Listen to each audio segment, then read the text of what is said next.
Anil Sinha sir. Sir ये इस समय जितनी चर्चाएं हो रही हैं लगातार, सर अब सियासत जो है उसकी कौन सी तस्वीर बनती हुई देख रहे हैं आप वहां से बैठकर, चूंकि आप महाराष्ट्र में बैठे हैं, सबसे करीब हैं आप और इन सारे हालातों पर सबसे बारीक नजर आपकी है। अनिल सिन्हा सर। ये देखिए, ऐसा है कि अब इंडिया गठबंधन एक, जिसको आप कहते हैं कि कंसोलिडेशन, पॉलिटिकल कंसोलिडेशन अपोजिशन का वो हो गया। तो अब वो तो अब एक रियलिटी है।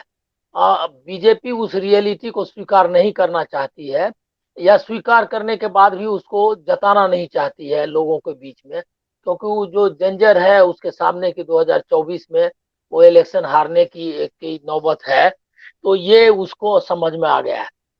दूसरी बात ये है कि जो सबसे नोटिस करने की बात है वो ये है कि अब बीजेपी एजेंडा सेट नहीं कर पा रही है। बीजेपी का जो भी आप देखेंगे पिछले दिनों से उसने यूनिवर्सल, ये यूनिफॉर्म सिविल कोड, उसके बाद उसका रियल मतलब ग्राउंड लेवल पे भी दंगे कराने की जिस तरह नूह में कोशिश की। तो जो कम्युनलिज्म का एजेंडा था वो भी हमको लग रहा है कि उनका वीक हो गया, काफी वीक हो गया है। दूसरा उनके पास एक एजेंडा है सूडो नेशनलिज्म का, कि मोदी ही देश की रक्षा कर सकते हैं। जो पुलवामा का इफेक्ट आपने देखा, चुनाव जीत गए वो। तो वो चुनाव जो चीन के मामले में बहुत ही मतलब सधे हुए ढंग से पॉलिटिक्स कर रहे हैं राहुल गांधी। वो गए अपना मतलब ये कोई एक्सकर्शन ट्रिप नहीं था वो। उन्होंने जाकर वहाँ जमीनी हालात देखा, लोगों का मूड देखा, कारगिल लद्दाख दोनों। और चीन के मामले में भी वो एक्सपोज हो रही है सरकार। तो जो स्वीडो नेशनलिज्म एंड कम्युनलिज्म का जो दो मुद्दा, जो बीजेपी का सबसे पेट मुद्दा है, वो चल नहीं पा रहा है। अब है क्या कि चैलेंजेस क्या है, ये सब तो फर्जी मतलब ये गोदी मीडिया है उसके नैरेटिव पर मत जाइए, प्रधानमंत्री के लिए फाइट कर रहा है। अरे वहाँ कौन कौन ऐसा ये इनएक्सपीरियंस्ड या ये लीडर है वहाँ।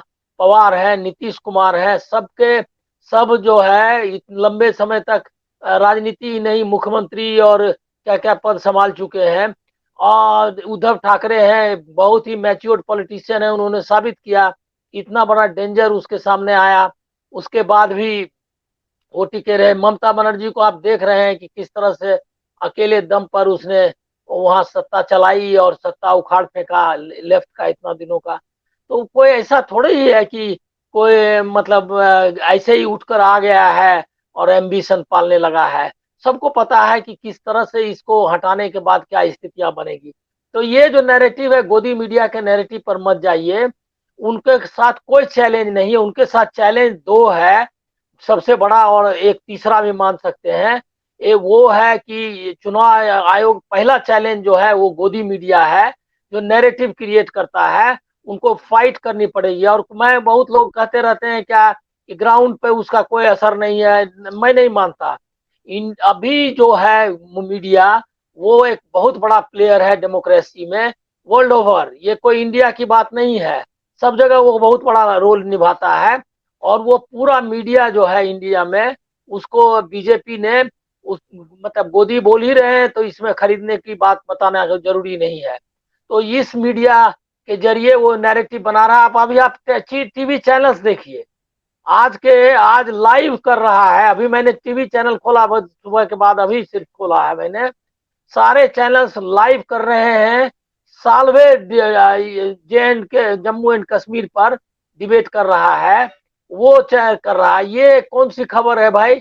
वो तो कई दिन से चल रहा है। और लाइव लॉ जो है उसका ऑलरेडी करता रहता है लाइव, सारा कुछ उनका ऑनलाइन है। तो फिर उसके बाद इनको क्या करने की जरूरत है? ऐसा कौन सा इवेंट हो गया? तो वो चल रहा है। या वो चर्चा कर रहे हैं कि ये G20 जो है उसकी तैयारी कैसे चल रही है। ऐसी पत्रकारिता मैंने तो इतने 40 साल में कभी नहीं देखी कि इतना बड़ा इवेंट हो रहा है ये में, बॉम्बे में, और उसका लाइव करने के बदले ये लोग इस तरह के लाइव कर रहे हैं। तो ये गोदी मीडिया सबसे बड़ा चैलेंज है। और मीडिया में फाइट करना वो एक दूसरा चैलेंज है। ईडी सीबीआई उसके साथ किस तरह, क्योंकि अभी जो आने वाला वक्त है उसमें आप देखेंगे इनके रंग रूप। वो एक बड़ा चैलेंज है। और तीसरा जो ग्राउंड लेवल पे चैलेंज आएगा वो भी है, मतलब चुनाव आयोग के अलावा, वो है कि ग्राउंड लेवल पे हर जगह दंगे कराने की कोशिश करेंगे। जहां भी ये है, आप देखेंगे कि किस तरह से जो है सो मथुरा में सक्रिय हो गया, तो कहीं जहां भी है वो सब चालू हो जाएगा। अभी आपको ज्यादा समय नहीं, मैं तो अंदाजा लगा रहा हूं। तो ये स्थिति है, इसलिए ये 3 चैलेंजेज हैं, और बाकी इधर कोई चैलेंज नहीं, मतलब इनके अंदरूनी कोई प्रॉब्लम नहीं है। यहाँ पर एजेंडा, मतलब कॉमन मिनिमम प्रोग्राम के बारे में एक तरह का ये हो गया है, कंसेंसस हो गया है। आप सोच लीजिए कि दो अलग एकदम दक्षिण पंथी पार्टी रही है उद्धव ठाकरे की शिवसेना, उसका जरा लैंग्वेज सुनिए, और उनका जरा जो आइडियोलॉजिकल आप कहते हैं लीप, जो आप छलांग लगाना, वो किस तरह से उसने छलांग लगाई है, ये बहुत रिमार्केबल है इंडियन डेमोक्रेसी के लिए। लोग इसको समझ नहीं पा रहे हैं। जो हिंदुत्व की का कट्टर समर्थक शख्स है, वो अब किस तरह का लैंग्वेज इस्तेमाल कर रहा है डेमोक्रेसी के लिए। ये एक डेमोक्रेसी का का समझिए कि विनिंग सिचुएशन ये है, मतलब स्ट्रोक है, ये मानना चाहिए। तो वो हो गया है। दूसरा कि ऑर्गेनाइजेशनली भी वो मेरा अंदाजा हालांकि सब पे चल रहा है कि संयोजक नहीं बनाएंगे और कुछ नहीं, लेकिन कुछ ना कुछ वो स्ट्रक्चर लेकर आ रहे हैं, ऐसा मेरा अंदाजा है। और मुझको लगता है कि संभावना इस बात की भी है कि नीतीश कुमार को वो संयोजक बनाए, और अध्यक्ष जो है कांग्रेस से कोई सोनिया गांधी, मल्लिकार्जुन खड़गे रहे। ऐसा मेरा मतलब मैं ऐसे ही जो पॉलिटिकल सिनेरियो देख रहा हूँ। तो वो अ, ये चैलेंजेज हैं। और बीजेपी के सामने बीजेपी का रिस्पांस देखिए, वो एक वायलेंस, मतलब गांधी के मुल्क में टर्मिनेटर का जो पोस्टर लगाया है वो सिग्निफिकेंट है। ये डिपार्चर शो करता है कि किस तरह का डेमोक्रेसी वो चलाना चाहते हैं। टर्मिनेटर जिसने फिल्म नहीं देखी है, मैंने कई कई बार वो फिल्म देखी है, और उसके सारे पार्ट, सारे ये सीरीज देखे हैं मैंने। तो वो बहुत मतलब सबको मालूम है कि बॉलीवुड की हॉलीवुड की कितनी सक्सेसफुल और ये मतलब क्लासिक मानी जाती है। उस फिल्म का उपयोग करना, इसका मतलब है कि वो सीधे सीधे धमकी दे रही है बीजेपी कि वो उनको किस तरह से ट्रीट करेगी। और ये धमकियां तो जी लगातार वो दे ही रहे हैं, नरेंद्र मोदी अपने भाषणों में, और इसके जरिए कि किस तरह से उसको अटैक। ये घमंडिया करके जो है वो लैंग्वेज देखिए, डेमोक्रेसी का लैंग्वेज। आप इतने पियर्स बैटल हुए हैं रूलिंग पार्टी एंड अपोजिशन में, और कैसे कैसे लोग रहे हैं, लेकिन जो कम से कम सत्ता में बैठा हुआ रहा है, उसने ऑलवेज रेस्ट्रेंट मेंटेन किया है, और वो रेस्ट्रेंट जरा सा भी दिखाई नहीं दे रहा है। ये आपको जी ध्यान देना होगा। तो यही सिनेरियो मैं देख रहा हूँ इंडिया गठबंधन की जो बैठक हो रही है उसके मुताबिक। अनिल सर, मैं आपके पास आता हूँ। सर, शुरुआत से ही कई सारी चीजों की बात हो रही है। चेहरे को लेकर के एक बात आपने उठाई थी सर। अजीत पवार को लेकर, शरद पवार और अजीत पवार की मुलाकातों को लेकर के मुझे याद है कि जब हम लोग पिछले डिस्कशन में बात कर रहे थे, आपने कहा था कि शरद पवार की सियासत को समझना बहुत आसान नहीं होगा, और कुछ यही बात शशि थोनमने साहब भी बार बार कहते हैं कि उनको उनके ऊपर बातचीत कर पाना और ये उनके डिस्कस करके उनकी चीजों को समझना आसान नहीं होता है। सर, क्या कुछ ऐसा ही खेल भारतीय जनता पार्टी के साथ भी हो गया है? क्योंकि अजीत पवार को सामना में साफ साफ शिवसेना ने ये कहा कि अजीत पवार को बार बार भारतीय जनता पार्टी शरद पवार के पास भेजती है ताकि कंफ्यूजन क्रिएट। शरद पवार खूब मोहब्बत से अजीत पवार से मिल रहे थे, और दूसरी तरफ वो महाराष्ट्र से लेकर के और दूसरे राज्यों में गठबंधन में, इंडिया गठबंधन में दूसरे दलों को शामिल कराने के काम में लगे हुए थे वो। जो अब उन्होंने साफ तौर पर कहा, भले ही मायावती को लेकर के अभी वो श्योर नहीं हो, पर उन्होंने ये कहा ना कि मायावती की बात बीजेपी से चल रही है, इसका मतलब वो इस काम में लगे हुए थे। वो ये पता कर रहे थे कि वहां पे क्या हो रहा है, वो हमारे साथ आ सकती है कि नहीं आ सकती है। महाराष्ट्र में एक सियासी दल को बढ़ाने की बात हो ही गई है कि वो शामिल हो रहा है। 2 दल अब कही जा रहे हैं कि 26 की जगह 28 हो गए। तो क्या ये जो सर काम था, वो दिखा कुछ और रहे थे शरद पवार, और खेल कुछ और कर गए जिसको भारतीय जनता पार्टी समझ नहीं पाई? अनिल सिन्हा सर। नहीं, मैंने तो पहले ही सबको कहा था कि शरद पवार नहीं जाएंगे। आपके शो में भी कहा ही होगा मैंने कि शरद पवार बीजेपी के साथ नहीं जाएंगे। सब लोग हमसे बहस करते रहे कई चैनलों पे कि उनका रवैया ये वो। मैं उस किसी से सहमत नहीं था। मेरी पक्की राय थी कि शरद पवार जो है बीजेपी के खिलाफ रहेंगे और यहाँ रहेंगे। और मैंने कहा भी, मेरा मानना अभी भी है कि उनका उनका तो अब पॉलिटिकल भविष्य है नहीं, उनकी सुपुत्री का है, सुप्रिया सुले का। उसके पैर में वो कुल्हाड़ी नहीं मारेंगे, क्योंकि उसका कोई भी अगर भविष्य है तो बीजेपी के बाहर ही है। बीजेपी का जो इक्वेशन अभी बना है और अजीत पवार वगैरह जिस तरह गए हैं, उसके बाद सुप्रिया सुले का कोई भविष्य वहां नहीं है। और वैसी ही हालत जयंत पाटिल का है, अनिल देशमुख का है, ये पक्की बात है। तो इसीलिए वो जो अभी शरद पवार के साथ लोग हैं, उनको नई पार्टी क्रिएट, नया अपना लीडर तैयार करना पड़ेगा, और वो काम में वो लग गए हैं। मास बेस उनके साथ है। एनसीपी आज भी शरद पवार की वजह से जानी जाती है। ये लोग बहुत मेहनत कर लेंगे तो भी उसका मुकाबला नहीं कर सकते। ये लोग अपनी अपने क्षेत्र में जीत जाएंगे, ये भी मैं आपको बता रहा हूँ। चाहे दिलीप वलसे पाटिल हो या ये अजीत पवार हो, छगन भुजबल हो, इनका अपने मतलब हार जाए खुदा न खास्ते अलग बात है, लेकिन इनको कोई नहीं हरा पाएगा। लेकिन ये लोग कहीं दूसरी जगह इनके कहने से कोई वोट नहीं देने वाला है। ये मैं ग्राउंड रियलिटी है मेरी नजर में, बाकी लोग इसको बताएंगे कि क्या है। इसीलिए वो तो गलत था। शरद पवार उसमें पूरी तरह साथ में थे। इधर वो जो मिलने वाली बात में सिर्फ मैं एक असहमति जाहिर करता हूँ कि बीजेपी के कहने से वो नहीं मिल रहे थे।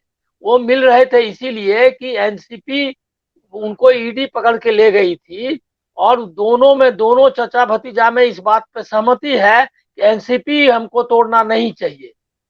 और उनको लगता ये है कि ये जो बेस उनका है, दोनों का कॉमन बेस, वो टूटना नहीं चाहिए। ये तो अभी ईडी के कारण जाना पड़ा है। तो इसके लिए वो लोग दोनों गेम खेल रहे थे बीजेपी के साथ। लेकिन बीजेपी मतलब जो कि आपको पकड़ के ईडी के जरिए ले आया हो, वो आपको ऐसे ही छुट्टा थोड़ी ही छोड़ देगा। तो उसने बाद में जब भी शरद पवार से वो मिल रहे थे और अपना स्लो डाउन हो गया था, उनकी रैली भी नहीं हो रही थी अजीत पवार की, और पवार अपना काम शुरू कर रहे थे। बीड में भाषण दिया, रैली की, वहां कोल्हापुर में भाषण, सब जगह रैली वहां की जहां कोई मिनिस्टर है। बीड में धनंजय मुंडे था एक बड़ा नेता, तो उसके खिलाफ में वो इंतजाम करने के लिए गए थे कि कोई तुम ये धनंजय मुंडे हमारा नेता नहीं है, हम तुमको दूसरा नेता दे रहे हैं। कोल्हापुर में भी वो हसन मुशरीफ और बहुत सारे लोग हैं उनके, वो उनके खिलाफ गए थे। तो वो अपनी स्ट्रेटजी उनकी पक्की थी, वो उस हिसाब से कर रहे थे। तब उसको फोर्स किया बीजेपी ने कि रैली करो और आप यहाँ बैठे रहो, और वो जो है सो घूमते रहे और एनसीपी बची रहे। ये नहीं होना चाहिए, स्प्लिट पूरा होना चाहिए। तब आकर के बीड में भी जाकर के अजीत पवार ने रैली की और उसके बाद भाषण देना शुरू किया। भुजबल ने तो बहुत टॉक्सिक भाषण किया। तो वो जो है ये सब शुरू हुआ है बीजेपी के ईडी इसके प्रेशर में। क्योंकि आपको ये कैसे मलाई खाते देंगे, और आप अपना शरद पवार से भी मिलने कार्यकर्ताओं में जा रहा है मैसेज कि भाई वो दोनों चचा वो तो गए हैं अभी बीजेपी में, लेकिन दोनों एक है। अगर ये मैसेज चला गया तो एनसीपी तो नहीं ये होगी ना, डैमेज होगी। तो उसके लिए जो है ना उन्होंने ये किया था, लेकिन वो बीजेपी चलने नहीं दे रही है। यही काम उन्होंने शिंदे के साथ किया। एक नाथ शिंदे भी जब आए थे तो आप अगर उनको देखेंगे ठीक से, तो वो भी बोल रहे थे कि उद्धव ठाकरे तो हमारे नेता हैं, बाला साहेब ठाकरे हमारे ये पुरखे हैं। ये सब चालू था और हमने बीजेपी ये शिवसेना तोड़ी कहा है। लेकिन बीजेपी ने उनको फोर्स किया कि ये सब नहीं चलेगा, अटैक ये उद्धव ठाकरे। लेकिन उसके बाद में उनको लगा कि ये जम नहीं रहा है, क्योंकि वो थाने के बाहर उनका कोई उनकी ताकत नहीं थी एक शिंदे की, और न वो उस तरह के ओरेटर है, न उनका कुछ ये था। वो ऑर्गेनाइजेशन का आदमी है, वो भी थाने तक लिमिटेड था। तो उसको रिप्लेस करने के लिए अजीत पवार, क्योंकि उनको लगा फायदा फायदा नहीं होगा। और ये हमको लग रहा सुसाइडल किया है बीजेपी ने, जी। क्योंकि इससे मैसेज चला गया कि एक नाथ शिंदे जो है वो कोई काम के नहीं है, ये बीजेपी ने ही बता दिया। अब वो उद्धव ठाकरे को कोई प्रयास करने की जरूरत नहीं है। शिवसेना पूरी तरह उनके साथ, और मतलब उनका कैडर उनके साथ हो गया। तो वो तो उन्होंने शिवसेना को बचा लिया। एनसीपी के मामले में भी यही सिचुएशन आने वाला है। एनसीपी का कैडर वो जाएगा अंत में शरद पवार के साथ, और अजीत पवार भी वैसी कोशिश नहीं करेंगे कि एनसीपी का बेस खत्म हो जाए, क्योंकि उनको आगे राजनीति करनी है। बीजेपी में वो कोई अपनी संभावना देख रहे हो ऐसा नहीं मानता। हाँ, एक दो नेता हैं जैसे छगन भुजबल है और भी दूसरे नेता हैं जो बीजेपी में एडजस्ट होने की कोशिश करेंगे, क्योंकि एनसीपी के कोर लीडर नहीं है वो। तो ये है मेरा आकलन इसके बारे में। खाली लास्ट आपको बताता हूं जी। कि आप समझ लीजिए कि ये जो आज इंडिया बैठक हुई है, इसके नतीजे आपको 1 सप्ताह के अंदर दिखाई देंगे। जब अटैक मतलब ईडी वाला और भी बाकी अटैक आपको आना होगा, तो वो आपको चालू होगा। अभी तो गोदी मीडिया का खाली अटैक दिख रहा है, जो कि ये चैनल्स में चल रहा है। अब असली अटैक आपको दिखेगा